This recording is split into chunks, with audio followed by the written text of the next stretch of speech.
Antoine aux sources.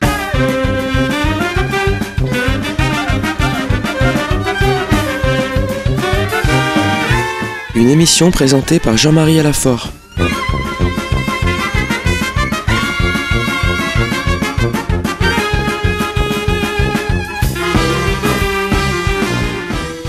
Tout a commencé à Jérusalem, la ville des prophètes et de la rédemption, où le Christ est mort pour rassembler dans l'unité les enfants de Dieu dispersés.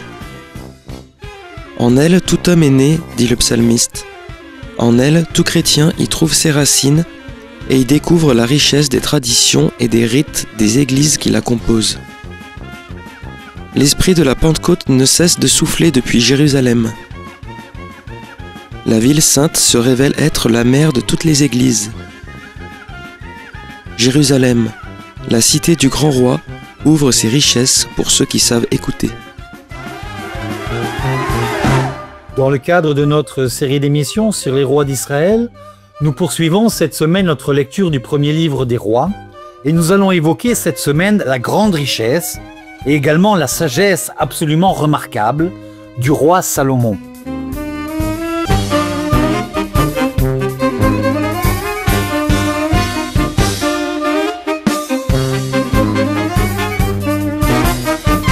Alors nous poursuivons notre lecture du premier livre des rois et nous avons vu donc la semaine dernière comment est-ce que Salomon va mettre en place un véritable gouvernement avec donc des provinces, des préfets et tout un système finalement de taxes et d'impôts et également donc d'administration civile dans toute donc cette région qu'on appelle donc la Samarie, la Judée, également donc la Galilée, et nous allons voir que le territoire est un territoire particulièrement impressionnant. Salomon, qui a reçu donc de Dieu la sagesse, comme nous l'avons longuement évoqué donc dans les émissions précédentes, est quelqu'un donc qui sait administrer. Et un bon administrateur, c'est quelqu'un qui sait confier donc le pouvoir à d'autres personnes. C'est-à-dire, il met en place un véritable gouvernement avec donc, on pourrait dire, quelque chose de très moderne. Il va donc diviser le pays en départements, si vous voulez, en zones, avec donc des responsables dans chacune de ces zones. Divisé en 12, sans doute donc pour appeler donc les 12 tribus d'Israël, même si bien sûr il n'y a pas de lien direct, en tout cas dans le premier livre des rois. Et puis si nous continuons donc cette lecture, nous allons être extrêmement surpris. Nous sommes tout à fait au début du règne de Salomon. C'est-à-dire le premier livre des rois nous fait un résumé du règne avant que le règne se termine. Nous sommes tout à fait au début du règne. Et on va lire le texte ensemble et on va essayer de comprendre ce qui n'est pas normal. Il y a quelque chose quand même qui est extrêmement choquant dans la façon dont la Bible nous présente ce que nous allons lire. Alors lisons le texte ensemble et nous allons voir. Salomon dominait sur tous les royaumes depuis le fleuve, donc le fleuve c'est l'Euphrate, nous sommes d'ici en Mésopotamie, sur le pays des Philistins et jusqu'à la frontière de l'Égypte. Un territoire immense. Mais enfin, on est abasourdi. Comment est-ce que Salomon peut régner sur un tel territoire? C'est un empire. Le texte biblique, le livre des rois, ne nous parle d'aucune campagne. Salomon n'a pas fait la guerre. En tout cas pour l'instant. Nous n'avons aucune conquête de territoire.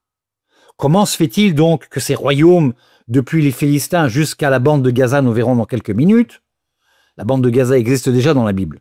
Ce n'est pas un problème d'aujourd'hui. Et donc ces territoires sont finalement soumis au roi Salomon. Et non seulement ils sont soumis au roi Salomon, mais ils vont lui payer donc des impôts. Ils vont lui payer des taxes. Ce qui va faire que Salomon va être extrêmement riche. Alors bien sûr que le texte biblique ne nous donne pas un compte-rendu de la réalité. Nous avons donc ici quelque chose qui veut nous expliquer la puissance du règne de Salomon. Mais ce n'est absolument pas une description d'une réalité historique. Donc continuons le texte. Ils payèrent un tribut et servirent Salomon tous les jours de sa vie. Nous sommes un résumé, nous sommes au début, et la Bible nous résume donc la vie de Salomon, ce qui est quand même assez extraordinaire. Les vivres de Salomon étaient par jour 30 corps de semoule, 60 corps de farine, 10 bœufs de veau gras, de pâturage, nous dit le texte, 100 moutons, de plus, par jour, par jour, par jour. Écoutons bien le texte, par jour. De plus des cerfs, des gazelles, des chevreuils et même des oies grasses. Alors il dominait donc depuis le territoire du Transaphat, depuis Siphar jusqu'à Gaza. Et puis le texte nous fait une description quand même très intéressante. Il vivait en paix avec tous les pays qui l'environnaient. Salomon, contrairement à son père David, n'est pas un battant-guerre. Il ne va pas faire de guerre, du moins à cette période. Nous allons voir que ça va changer par la suite. Salomon, en hébreu, et c'est le moment de l'évoquer, Shlomo, ça signifie premièrement la perfection, le shalem. Quelqu'un qui est, si vous voulez, cette espèce de mesure, la perfection en hébreu, hein, c'est, si vous voulez, la balance. C'est-à-dire l'harmonie. Shlomo, shalem en hébreu, c'est la perfection. Mais c'est aussi le mot shalom. Shlomo détient donc dans son nom ces deux éléments. La paix, qui est donc également donc un équilibre des forces. C'est exactement en fait ce que veut dire le mot shalom. Un équilibre des forces. Et cette abondance qui caractérise donc Salomon. Donc Salomon, dans son nom lui-même, c'est en même temps la perfection et en même temps la paix. Et on voit que le texte donc va véritablement donner de l'ampleur, j'ai envie de dire du coffre, de l'étoffe, à son nom, et va l'expliciter. Donc, le texte nous décrit les territoires, et il nous dit donc qu'ils sont en paix avec tous les pays qui l'environnaient. Juda et Israël. Ce qui est intéressant, c'est que à l'époque, ces deux territoires n'étaient qu'un seul. Donc on voit bien que le texte qui a été écrit est un texte qui a été écrit bien tardivement, quand il y avait une séparation entre les deux territoires. Quand le royaume d'Israël va être divisé donc en deux parties, le territoire de Juda avec Jérusalem comme capitale, et le territoire d'Israël avec Samarie comme capitale. Donc nous avons ici, évidemment, cette petite notation nous montre que le texte a été écrit bien plus tard. Ça ne reflète absolument pas donc la réalité de l'époque de Salomon, puisqu'à l'époque, il n'y avait pas de séparation entre eux dans le territoire d'Israël. Il n'y avait pas Juda et Israël, ça n'existait pas. Mais ils demeuraient en sécurité. Chacun sous sa vigne et sous son figuier. Expression que nous connaissons très bien dans la Bible. Et puis nous avons ici une description topographique très intéressante de Dan à Beersheba. Quand on veut parler donc du territoire d'Israël, encore aujourd'hui on parle comme ça, n'est-ce pas? De Dan, donc, qui se trouve au contrefort du mont Liban, c'est-à-dire aujourd'hui, si vous voulez, pratiquement le plateau du Golan, on est en Syrie. De Dan jusqu'à Beersheba, dans le désert. Nous verrons que plus tard, Salomon va arriver donc jusqu'à Élat. On aurait le territoire d'aujourd'hui, si vous voulez. Mais là, nous avons donc les deux extrêmes, le nord et le sud, Dan et Beersheba. Et le texte nous dit, eh bien, de Dan à Beersheba, le pays était en paix. Durant toute la vie de Salomon. Salomon, on continue donc avec la richesse de cet homme, Salomon avait 40 000 stalles pour les chevaux de ses chars et 12 000 cavaliers. C'est abasourdissant, c'est ahurissant, c'est des chiffres colossaux. C'est bien sûr, ça ne peut pas refléter une réalité. Il avait 12 000 cavaliers. C'est-à-dire, vous voyez, nous avions une armée absolument fantastique. Des cavaliers, ça veut dire qu'il y a des fantassins, etc., etc. Pourquoi a-t-il besoin d'autant de cavaliers s'il n'y a pas de guerre? Le texte nous pose un certain nombre de questions. On nous dit donc que Salomon avait 12 000 cavaliers, mais ces cavaliers, qu'est-ce qu'ils faisaient? Puisqu'il n'y avait pas de guerre. Nous reprendrons cette question beaucoup plus tard, dans les émissions plus tard. Et nous verrons qu'il y a une réponse à cette question. Mais elle viendra beaucoup plus tard. Chaque mois, donc il y a 12 provinces, si vous voulez, il a donc divisé donc le territoire en 12 provinces. Chaque mois, les préfets, alors 12 mois évidemment, dans le calendrier hébraïque à 12 mois, que faisaient donc les chefs? Eh bien, les préfets, donc, mentionnés ci-dessus, ravitaillaient le roi Salomon, et tous ceux qui s'approchaient de la table du roi Salomon, c'est intéressant, là nous avons une expression qui est très intéressante en hébreu, ils ne manquaient d'absolument rien, c'est-à-dire ils avaient donc de la nourriture en abondance. Mais ici, le terme hébraïque est beaucoup plus fort que ils avaient la nourriture en permanence. C'est-à-dire il ne leur manquait absolument rien. Quand on sait qu'on habite dans un pays où la famine, le manque d'eau, et puis surtout donc Israël n'est pas un grand territoire d'agriculture, nous avons beaucoup de terres, particulièrement dans le désert de Judée, le côté de Beersheba justement, où on peut faire absolument aucune agriculture. C'est-à-dire là aussi on est surpris. Il ne manquait absolument rien. Et puis le texte précise, quant à l'orge et au fourrage, pour les chevaux et les attelages, il les apportait à l'endroit où séjournait le roi, chacun selon sa consigne. C'est-à-dire il y avait un tour de garde, 12 mois, donc chacun apportait donc, si vous voulez, son impôt au roi. Et puis à côté de la richesse, ce sont les deux éléments qui caractérisent Salomon, nous avons donc la sagesse. Et nous continuons donc le texte, donc toujours au chapitre 5 du premier livre des rois. Dieu donna à Salomon sagesse et intelligence à profusion, ainsi qu'aucune ouverture d'esprit, autant qu'il y a de sable au bord de la mer. C'est-à-dire, Salomon a quelque chose d'absolument extraordinaire. Nous l'avons déjà eu dans la promesse que Dieu lui a faite, dans cette vision qu'il avait eue nuitamment, cette vision nocturne. Dieu lui promet la sagesse et le discernement. Et le texte revient sur cette question-là.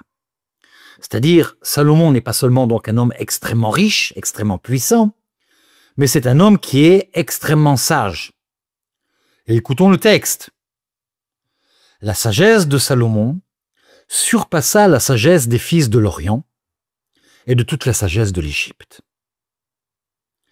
Il fut le plus sage des hommes, plus sage qu'Étan l'Éphrasite, que Réman Karol et Darda, le fils de Machol.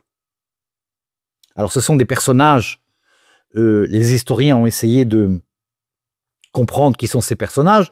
Vraisemblablement, ce sont donc des magiciens, on appelait ça des magiciens à l'époque, des mathématiciens, si vous voulez, ou des hommes de science de la Mésopotamie. Très connus. Et le texte biblique, pour le lecteur, c'était évident. Pour nous, aujourd'hui, nous avons oublié donc ces noms-là. Eh bien, Salomon dépasse leur sagesse. Son nom était connu de toutes les nations alentour. Il prononça 3000 proverbes, et ses chants sont au nombre de 1005. Là, je voudrais faire un petit arrêt parce que nous voyons bien que le texte est un texte tardif. Et on va attribuer à Salomon plus tard, grâce à ce texte donc du premier livre des rois, eh bien un certain nombre de livres que nous allons énumérer plus tard. Mais entre autres, le livre de la sagesse que nous connaissons, attribué à Salomon, le livre du Kohélet, l'Ecclésiaste ou l'Ecclésiastique, les deux, mais également, et c'est ça qui est intéressant, les livres des proverbes. C'est-à-dire, Salomon est tellement sage que, premièrement, c'est un philosophe. C'est-à-dire le texte biblique nous le décrit comme un véritable philosophe. Il peut finalement aller en Égypte ou aller donc en Mésopotamie et faire la concurrence aux philosophes de l'époque. Et non seulement il est philosophe, mais en plus il est poète. Il va composer des chants. Là, nous avons un héritage qui nous vient donc de son père David, à qui on va attribuer donc les psaumes. Il y aura d'ailleurs quelques psaumes, soit dit en passant, qui seront attribués non pas à David, mais à Salomon lui-même. C'est-à-dire, Salomon a cette capacité donc de composition musicale, de chants et de poèmes liturgiques. On va attribuer évidemment beaucoup de textes à Salomon, également donc dans des livres qu'on appelle donc des livres pseudépigraphiques, des livres qui n'ont pas été gardés par le canon des Écritures, mais que nous connaissons, et à qui on va attribuer donc à Salomon énormément de textes. Salomon, c'est l'homme de la sagesse. C'est l'homme qui est capable de nous faire réfléchir. C'est l'homme qui est capable de nous faire regarder donc la réalité d'une façon tout à fait nouvelle. C'est-à-dire, il y a une partie qui est extrêmement philosophique dans la vie de Salomon. Nous reprendrons bien sûr ce texte-là parce que ce petit texte qui n'a l'air de rien a influencé évidemment les compositeurs de la Bible pour attribuer donc un certain nombre de textes qui sont des textes anonymes au roi Salomon, puisque c'est l'homme de la sagesse. Tout texte qui touche plus ou moins donc à la sagesse, eh bien, est attribué de façon automatique, ce qu'on appelle une pseudepigraphie, à Salomon. Il a composé donc des proverbes et des chants. Et puis nous continuons, parce que ça c'est intéressant. Il parla des arbres, aussi bien des cèdres du Liban que de l'hysope, qui poussent sur les murs. Il parla des quadrupèdes, des oiseaux, des reptiles et des poissons. Qu'est-ce que ça veut dire? C'est-à-dire, dans ses proverbes, dans ses psaumes, dans ses chants, Salomon a une connaissance globale de toutes les sciences. Il parla donc dans ses poèmes des arbres, donc il est biologue, biologiste. Il parla des cèdres du Liban, de l'hysope, des quadrupèdes, donc il connaît également donc la zoologie, les oiseaux, les reptiles, les poissons, c'est-à-dire il a une connaissance, j'ai envie de dire cosmopolite, du cosmos, du point de vue scientifique, il peut parler de tout. Salomon est d'une sagesse universelle. C'est absolument extraordinaire. De tous les peuples, et de la part de tous les rois de la terre, qui avaient entendu parler de la sagesse du roi Salomon, des gens vinrent pour entendre sa sagesse. C'est-à-dire que sa sagesse est tellement répandue dans le monde entier, dans le monde connu de l'époque, que les gens venaient rien que pour entendre parler donc de la sagesse de Salomon. Et puis il est temps de rentrer donc dans, j'ai envie de dire, dans l'histoire véritablement, et non pas donc dans des grandes phrases, j'ai envie de dire, un peu bombastiques. Continuons le texte. Hiram, roi de Tyr, envoya ses serviteurs vers Salomon, car il avait entendu dire qu'on l'avait sacré roi à la place de son père. Donc nous avons un roi du nom de Hiram, qui est roi de Tyr.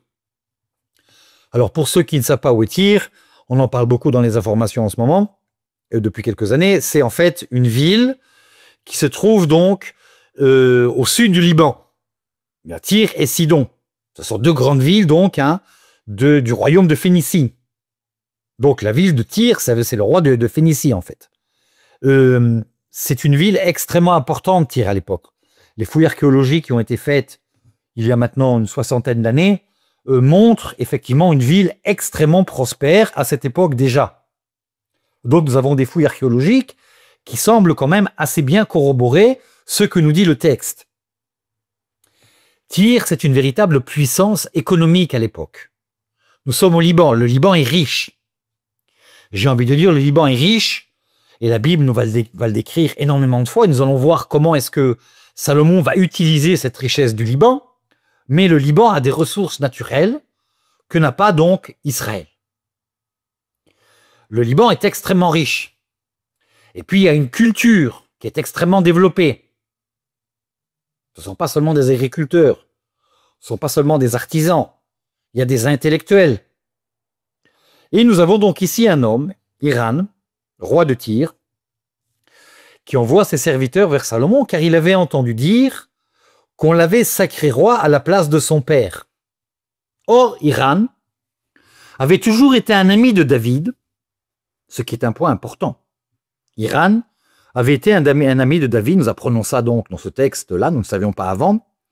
Salomon envoya dire à Hiram, « Tu sais que David, mon père, harcelé par les guerres dont ses ennemis l'entourèrent, donc là nous avons un texte qui nous dit « David a fait beaucoup de guerres, Salomon n'en fera pas »,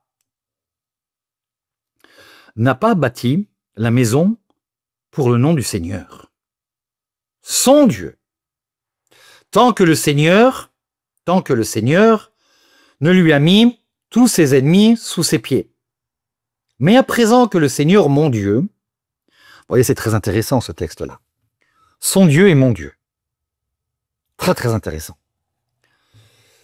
Mais à présent que le Seigneur, mon Dieu, m'a accordé le repos de tous côtés, et que je n'ai plus ni d'adversaire ni menace de malheur, j'ai l'intention de bâtir une maison pour le nom du Seigneur. C'est très intéressant, nous allons voir dans quelques minutes. La semaine prochaine, nous arrêtons ici. Mon Dieu, le Seigneur, mon Dieu, conformément à ce que le Seigneur avait dit à David, mon père. Alors nous arrêtons le texte, parce qu'à partir de là, nous allons bien sûr voir l'une des plus grandes œuvres de Salomon, qui va être la construction du temple de Jérusalem. C'était Antoine aux sources. Une émission présentée par Jean-Marie Alafort de Jérusalem.